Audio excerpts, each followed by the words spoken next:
Hello বন্ধুরা, আজকে তোমাদেরকে আমরা দেখাচ্ছি বাংলাদেশের অত্যন্ত আকর্ষণীয় এবং সুন্দর একটি জায়গা।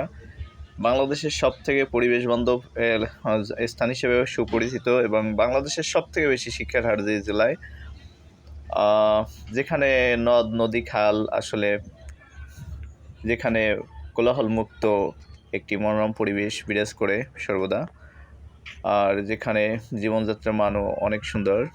তো সে জায়গাটি, তারপরে লঞ্চ জার্নির জন্য যে জায়গাটি সেরা বাংলাদেশের, যেখানে লঞ্চ জার্নি এতটা আরামদায়ক যে মনে হবে বিমানের থেকে বেশি কমফোর্টেবল। আমি বিমানেও বহুবার চড়ছি, বিমানে আমি 14 বার উঠছি টোটালি, আর লঞ্চেও 10-12 বার জার্নি করছি। যাই হোক, তো আমি কম্পেয়ার করে দেখছি যে লঞ্চ জার্নিটা অনেক আরামদায়ক।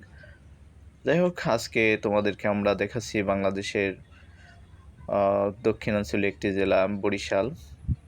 আর বরিশালের, তোমরা জেনে থাকো, বরিশাল কীর্তনখোলা নদীর তীরে অবস্থিত বরিশাল যে লঞ্চ ঘাটটি মুক্তিযোদ্ধা পার্ক, সেখান বরাবর ওপারে, ওখান থেকে মাত্র 3 মিনিটে ট্রলার যায়।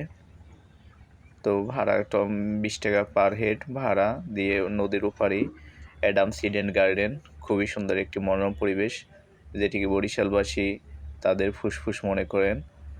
তো প্রাকৃতিক সৌন্দর্যের এক সবুজ সমারোহ, এবং যেখানে প্রতিদিন শত শত মানুষ নির্মল হাওয়া এবং অক্সিজেন নিতে যেখানে চলে যান। এখানে উঠতি বয়সী অনেক ছেলে মেয়ে সহ অনেকে বউ বাচ্চা পরিবার পরিজন সহ ঘুরতে যান। তো আমাদের সেখানে যাওয়ার সৌভাগ্য হয়েছিল। যাই হোক, খুবই সুন্দর সেই বরিশাল কীর্তনখোলা নদীর তীরে বা পাশ ঘেঁষে অবস্থিত এই জায়গাটি। তো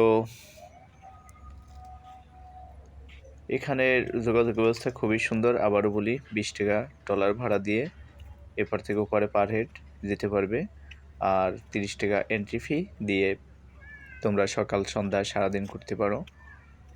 হ্যাঁ, এখানে গোলাপের অনেক বড় একটি বাগান এবং বেশ বড়সড় একটি পুকুর, এবং পুকুরে ঘোরার ব্যবস্থা রয়েছে। তো যাই হোক, সব মিলিয়ে খুব সুন্দর একটি, আর এখানে অনেকগুলো ছাতা দিয়ে খুব সুন্দর, এবং রেস্টুরেন্ট আছে, খাবার ব্যবস্থা আছে, ছায়া শীতল জায়গা। হ্যাঁ, অনেক সুন্দর একটি রেস্টুরেন্ট আছে। তো খাবার দাবার এখানে মোটামুটি অনেক আইটেমের খাবার পাওয়া যায়, বেভারেজ, ফুড, কোল্ড ড্রিঙ্কস, তারপরে বার্গার, স্যান্ডউইচ, এই জাতীয় বেশ কিছু খাবার এখানে আছে।